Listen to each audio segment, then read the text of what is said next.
राधे कृष्णा आप सभी को। आज की वीडियो में आपको पाप मोचनी एकादशी का महत्व और व्रत कथा सुनाती हूँ। भगवान विष्णु को सृष्टि का पालनहार माना गया है और उनकी उपासना करने से हम सभी को सुख, समृद्धि और धन वैभव की प्राप्ति होती है। विष्णु जी की पूजा करने के लिए हर महीने में 2 एकादशी आती हैं, एक शुक्ल पक्ष में और दूसरी कृष्ण पक्ष में।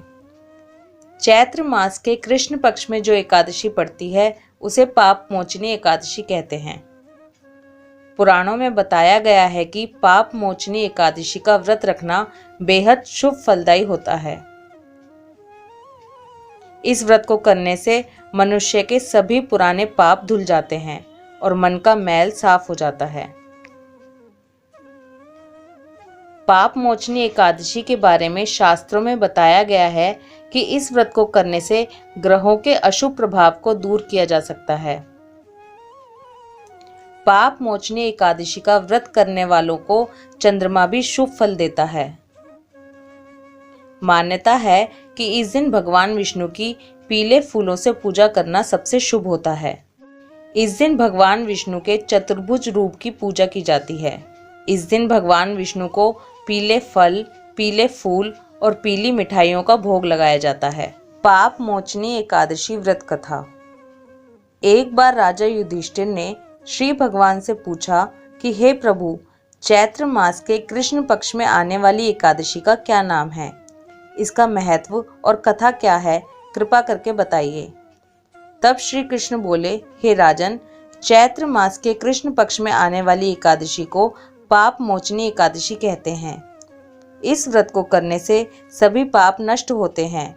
एक समय नारद जी ने ब्रह्मा जी से कहा, आप मुझे पाप मोचनी एकादशी की व्रत कथा सुनाइए।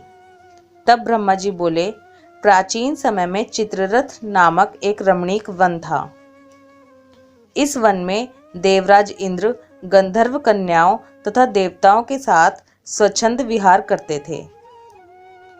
मेधावी नामक ऋषि, जो च्यवन ऋषि के पुत्र थे, वो भी उसी वन में तपस्या करते थे।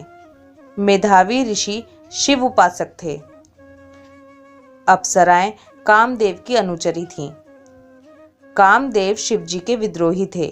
इसीलिए बदला लेने के इरादे से एक बार कामदेव ने मेधावी ऋषि का तप भंग करने की सोची। उसके लिए उन्होंने मंजू घोषा नामक एक अप्सरा को मेधावी ऋषि के पास भेजा।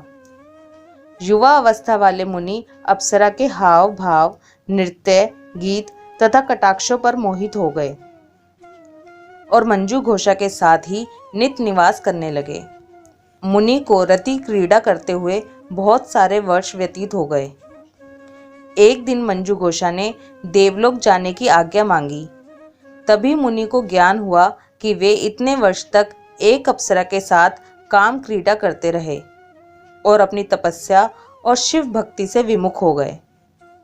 उन्हें आत्मज्ञान हुआ कि मुझे रसातल में पहुंचाने का एकमात्र कारण अप्सरा मंजू घोषा ही है। उन्होंने मंजू घोषा को पिशाचिनी होने का श्राप दे दिया। मंजू घोषा ने कांपते हुए मुक्ति का उपाय पूछा। तब मुनि ने पाप मोचनी एकादशी का व्रत रखने को कहा। वह मुक्ति का उपाय बताकर अपने पिता च्यवन ऋषि के आश्रम में चले गए। श्राप की बात सुनकर च्यवन ऋषि ने पुत्र की घोर निंदा की। उन्होंने कहा कि पाप की भागीदारी अकेली मंजू घोषा नहीं है। तुम भी उनके साथ इतने वर्षों तक काम क्रीड़ा में रत रहे तो तुम भी पाप में बराबर के भागीदार हो। इसलिए तुम भी चैत्र माह की पाप मोचनी एकादशी का व्रत रखो, तभी तुम्हारी साधनाएं फलीभूत होंगी। पिता की आज्ञा से मेधावी ऋषि ने इस एकादशी का व्रत रखा। व्रत के प्रभाव से मुनि पाप मुक्त हुए और मंजू घोषा भी पिशाचिनी देह से मुक्त होकर देवलोक को चली गई। इससे प्रमाणित होता है कि इस दिन व्रत करने से पापों से मुक्ति मिलती है। हे नारद, मात्र इस कथा को सुनने से सभी पाप नष्ट होते हैं और गोदान के बराबर फल मिलता है। इस प्रकार पाप मोचनी एकादशी व्रत कथा समाप्त हुई। राधे कृष्णा।